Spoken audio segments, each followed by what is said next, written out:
On this episode of the show, I have with me David Marchick. He is the Dean of Kogod School of Business at American University. We're going to be talking about preparing to work in an AI-infused world. And David's going to walk us through what's happening within his world with AI. Lots within education is changing.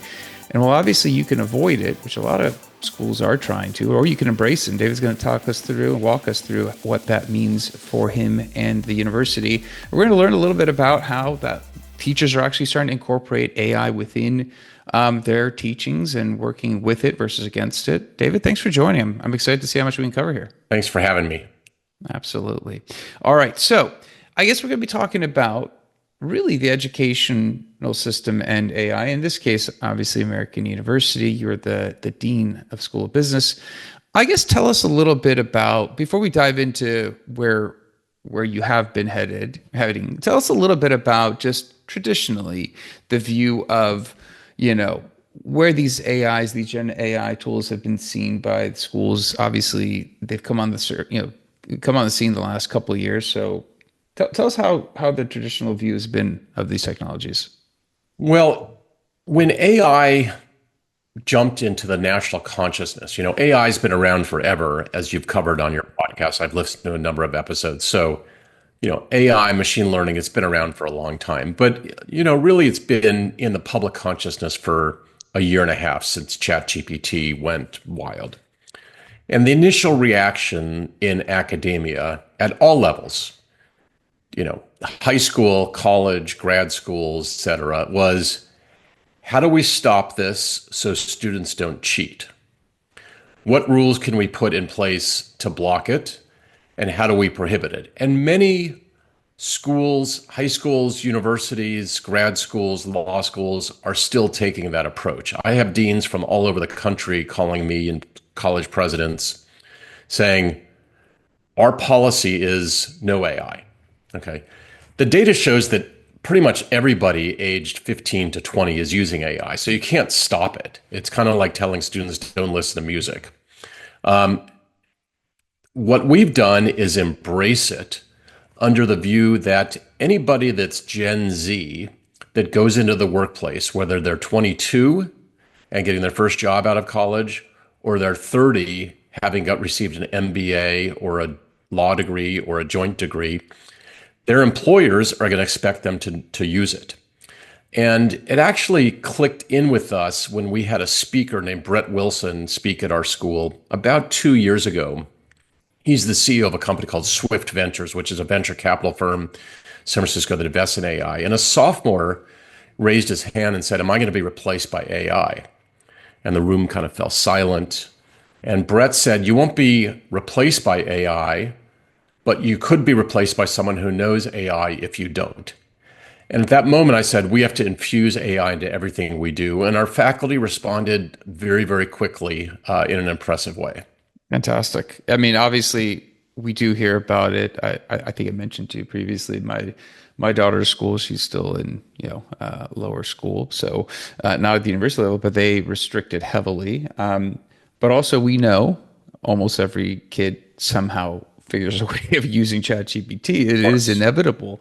I guess when you heard this, and obviously a little bit of an epiphany of shifting gears to bringing AI in, you said the faculty was super supportive. What does that mean from an educational framework? And the reason I ask that is we've have hundreds of years of educational system built upon the student doing all the heavy lifting, regardless of how tedious and how monotonous it might be, but we do it all. I guess that shift to something where you're asking the faculty to bring in those AI tools that they previously not worked with or potentially had incorporated within their educational curriculum. What kind of shift is that? Like on a magnitude, how big of a shift is that? It's a huge transformational shift. In our lifetimes, I'm older than you, but the personal computer was invented. But I liken it to kind of a math teacher when calculators became ubiquitous and cheap. And a math teacher saying to a student, don't use a calculator because you're not going to learn math. You're not going to learn addition. You're not going to learn multiplication. Okay. A student needs to learn the basics. They need to learn math. But a calculator now is a ubiquitous tool. Spelling. Okay, when I was in grade school, I had spelling tests and spelling words all up through really high school. It's studying for the SAT. I'm probably a much worse speller today than I was when I was 17 because the computer fixes my spelling. I type it and I just run spell check and it fixes it. So those are small changes in our behavior and the way we learn and the way that we teach. AI is like a giant asteroid hitting Earth and changing education in a very, very transformational way. And if universities can't move with speed, we will be disintermediated. The basic function of learning, knowledge accumulation, access to learning anything is changing. Even coding, which is a very sophisticated, part of what we teach, is changing because, Google and Anthropic and firms all over the country are reporting that 40, 60, 80% of the code that's being written is actually being written by AI as opposed to programmers. So the whole way universities teach computer science is about to be revolutionized. If you were to look at traditionally, we've asked students to come up with original work. There's plagiarism tools, there's ethics tools, all these different tools to keep people from borrowing others' ideas. I guess with a tool that's generative in nature, that barrier is very much gone. I mean, you could pretty much ask an AI to write in any voice tone, make adjustments to your heart's content. How does the educational system balance that? Because obviously you still want something from the student. You still want them to learn, but there is a component of how much of that will be original. I mean, I guess that might be more art than science, but how do you view that? How does the educational system support that? So it's a great question. I would say we're still figuring it out. Nobody really knows the answer. Absolutely. One of the things we've tried to do at our business school, which has created a culture of experimentation, is to say, hey, we're making this up as we go along. Faculty for decades, for millennium, have basically said, I'm the expert. I studied this, I got a PhD, I'm the expert on this, and my job is to share my knowledge with you. With AI and the infusion of AI, we're all making it up as we go along. So it's interesting. And we're learning and we're adjusting and we're making mistakes all the time, which is fine. And we're telling students, hey, we're making this up as we go along and we're learning and we're adjusting and we're making mistakes all the time. The first thing we do in orientation and on our kind of business 101 class, the freshman first semester, first year class, is we teach students to question AI, question the accuracy, question the output, and question the process that AI goes through, because AI is imperfect and we want students to know how to judge the imperfection and problems in AI. So teaching that kind of skepticism then allows them to learn the possibilities of AI. So, and then, there are all kinds of, you can't cut and paste a paper from AI. You'll get an F, okay? But let's say, when I was in high school, I was not a great writer and I had a hard time conceptualizing papers and a hard time organizing topic sentences and then, your basic structure of an essay. AI would have helped me a lot because it's a great tool to help you structure an essay. Here are the 5 points you want to make in a structured argument. And then it's up to me to make those arguments and fill in the essay. Then there's the question of, everything I do, I have AI proofread it and, for grammar, mistakes, sentence structure. So is that in bounds or is that out of bounds? My view is that's in bounds because when you're working, you're going to do that every day. Every email you send your boss, every memo you write, you're going to have AI check it and proofread it when you're in the workplace. So why not learn that in school? So what we tried to do is teach the fundamentals, have AI applications infused on top of that so you can be better, more efficient, more productive, and then full disclosure of how you use it. So that, we don't want students to cheat. We don't want them to use AI to substitute. We know when a student takes AI and sends that in, because it starts with, I'm profoundly honored to write this paper, and you just know, okay, ChatGPT wrote that. So we're figuring it out. Let me ask you this, and this might not, and just a follow up, because this might not be an answer that anyone has. But you guys at the university level, you guys are ahead of the game. You're teaching kids to come in day one. This is an accepted tool. They probably have gone through some parts of high school since ChatGPT has become a thing, and they've been told not to use it. They're coming in, sitting down, and it's like, okay, use it. And I guess that's got to be a big shift for them because they actually have to relearn how to. Well, actually, they might have been using this tool all along, but we'll leave that aside. But they have to relearn how to actually apply this. They have to learn how to come up with a use case, come up with a better way of prompting all these different things. And I guess if we were to go backwards and just wonder for a second, I know a little bit outside the context of the discussion, but if we were to wonder how long the mainstream educational system is going to take to understand or want to incorporate tools like this, I mean, that just seems like a very long tail discussion. I'm not even sure how long that's going to take, but the longer that goes, there's going to be a bigger gap of how this tool is developed, how people are going to, it's like, as you're telling, like you said, hey, there's a spell check. Do not use it. Delete the spell check. Back to the calculator example. But I guess to that point, like, when will we start seeing this trickle down? Is this a years thing, decades thing? And I know this is a little bit bigger scope than what we were talking about. I think it's a years thing. We started on this journey about 2 years ago and have moved very, very fast. One publication that gave us an award for the best AI program in the country said that we've embarked on the most consequential transformation in business education, anywhere. So, but we're seeing it now adopted in a lot of universities. There are some of the most elite universities that they're not adopting it at all. Mm-hmm. They don't, they have strong monopoly positions and, 100 applications for every spot.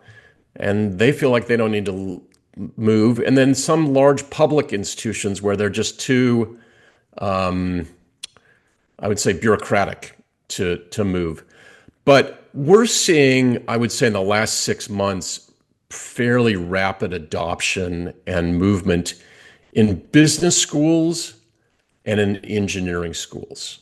Okay, I would say the arts and sciences, literature, history are much slower, and I think there's a sclerotic,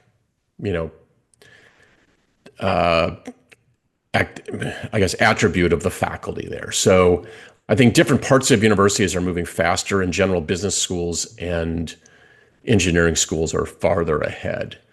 We're very focused on giving our students a leg up and having them be more competitive in the market when they graduate. But I feel like we have to run to stay ahead of the pack because everybody else is going to catch up. The other thing that you asked about, I think, is a really important ethical issue for universities, because AI will exacerbate the haves and the have-nots. So right now, if you come to my business school, you not only get AI infused from the day you start orientation to the day you graduate, but we have a partnership with Perplexity so that every student in the business school now gets the highest end Perplexity enterprise tool, which costs hundreds and hundreds of dollars a year for students, and they get it as part of we negotiate. We're paying for it. We are testing products with Perplexity in classes. So, products that create tutors that create mini LLMs for classes that allow students to collaborate. That gives our students a leg up. But I do think that there's a big there, there's already a chasm in academia between the haves and have-nots and those that can afford it and those that can't. And I do think that one of the negatives of AI is that it'll exacerbate the chasm that exists. I guess just to maybe talk about that, you guys are ahead of the game. You guys are pushing the envelope. It is interesting that there are other schools that are deciding to take a different approach. Obviously, every program can have its own course in this path. You guys are experimenting with applications. You mentioned having access to Gen AI tutors. I guess and I love use cases because it makes it more concrete. So if somebody's listening to this going, well, what will that tutor look like? I guess walk us through how that actually, if it's working now or how you envision it working, because I think that's a big step for some people to see. Okay. So let's take graduate business school. So graduate education in business, either an MBA or we have lots of one-year masters. There are two types of students that seek those degrees.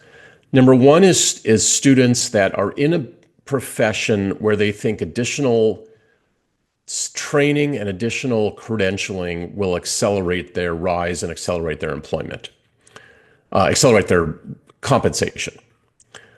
So, you could be a finance student as an undergrad and then get a master's in finance and you're going to make more money and have better knowledge. Okay.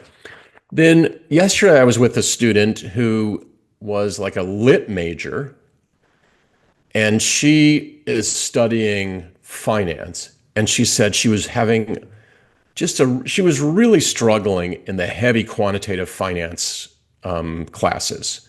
They're very heavy in math. They're very heavy in data. They're quant STEM classes. And I said, work with your professor to create a tutor using Perplexity so the professor can upload all of his or her materials, assignments, previous tests, answers to those tests. And then the LLM that's created for that class can create a tutor for that student. So the student can say, give me 20 questions that I need to prepare for this test. Or I don't understand this concept. Can you give me, be a tutor to help me work through this? Mm-hmm. And AI is fantastic at that. There it can actually be an equalizer, because like we're lucky. I was a lawyer and I was in business and I can afford tutors for my kids. If they had a hard time in bio or, I was throwing money and throwing tutors at it. AI can do that. So their AI is an equalizer and actually creates more equity. But the tool's incredible. And I think overall it will help learning rather than diminish learning. And then there are some ethical questions around learning, like writing. Take an example of writing. Okay, I told you I was not a great writer, and probably till I was, maybe a junior in college did I get my kind of confidence in writing. AI can take the bottom decile writer and make them a median writer. Okay, they're not going to create a John Steinbeck out of you. But so the question there is, are you cheating the bottom decile student from how to learn to write, or are you equalizing his or her skill set and bringing them up to some acceptable mean? I don't know. That's something we'll be debating for some time. I want to ask you something. I mean, fantastic points. And I guess one question within that, on the podcast, I'm asking engineering leaders and now product leaders and other leaders within software companies whether we're going to see a shift in terms of the type of people that are going to be employed in other positions. And what do I mean? Well, if you're a software engineer, if you don't have to write as much code, can you shift into another role and leverage some of that understanding? Or if you're within design and all of a sudden before you couldn't write code or didn't want to write code, but now you have tools that can, you have an advantage in design. You're shifting yourself a little bit further right into the technical sphere or product leaders or whatnot.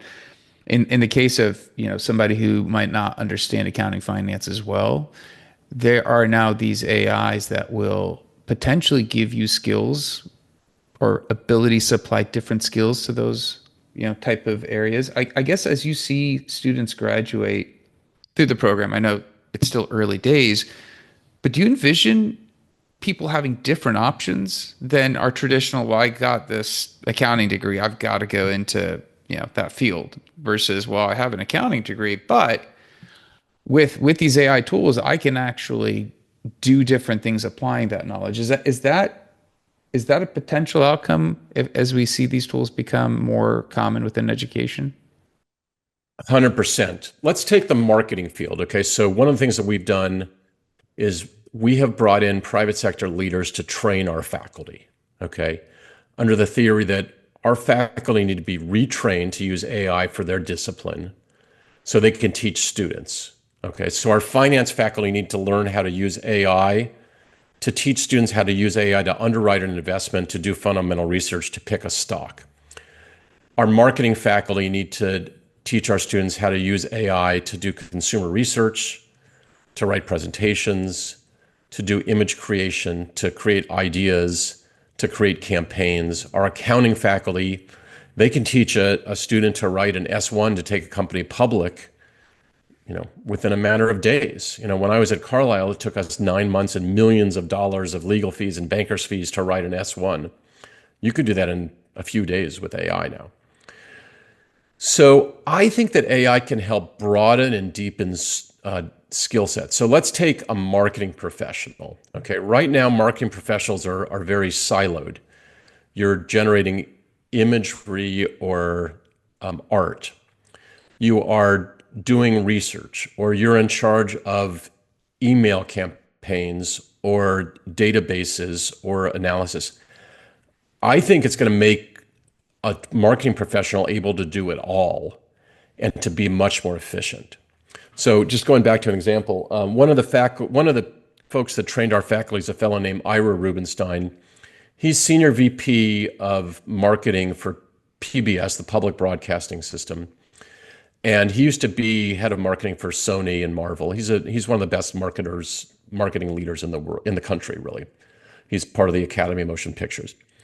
So in his role, he creates marketing campaigns for Ken Burns, who's the most significant content creator for PBS. And he came in and gave an example where Ken Burns, did a movie on the American buffalo, and Ira went to an AI image creation tool and said, create a poster that looks like Ken Burns' style of a buffalo with Native American themes. And in 30 seconds, it created an image. He printed it out, handed it to his creative person and said, here, do something based on this. Okay. That probably cut down $10,000 worth of work, hundreds of hours of debates, lots of creation. And I mean, you've been in marketing campaigns and you hired people, through your HR in market, creative design of marketing campaigns is painful when you debate the art, the image. I don't like this color. And AI just cuts down on the time and the efficiency in an extraordinary way. So I think it's going to revolutionize many, many fields, including marketing, and it broadens the skill set that one's able to do. And, I think it'll make those individuals' jobs even more interesting because they'll be broader rather than narrow. And everybody likes to do lots of stuff, including stuff they're not qualified to do.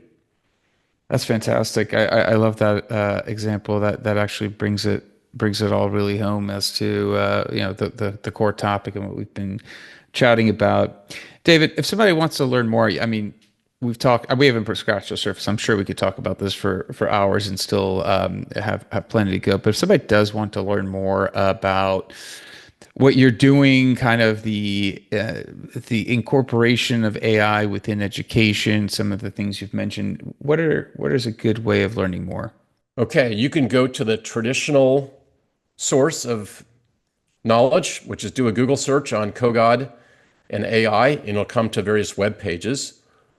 Or you could go to ChatGPT or Perplexity or Anthropic or Gemini and say, give me a 750 word article on what Kogod is doing to incorporate AI into its curriculum, what classes it offers, what disciplines one can use AI for, what are some use cases, and it'll produce all of that. It'll show that we have more than 40 classes and we've infused AI into every different subject.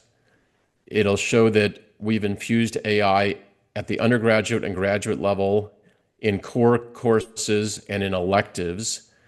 And it'll show that our faculty is incredibly creative and adaptive and learning to teach in a new way in order to Fantastic. help our students. Love the answer. David, thanks for taking the time. Thanks for sharing with us. Thank you so much for the opportunity. Absolutely. All right, that's it for this episode. Be back again, different guest, different topic. Until then, I think when David and I spoke about this topic and what they're doing within education and the advanced work that they're, actually seeing in motion, I think there's a lot of good in talking about this. I'm sure a lot of the audience probably has kids in various stages of education. I'm sure this has come up. So I thought this would be a great topic. Please share this with somebody else. I think David's doing some fantastic work and love to see what other people are doing and thinking about this and how you're coping with it even at home. Also, like, subscribe, comment. Let me know how the show's going for you. Until next time, thank you and goodbye.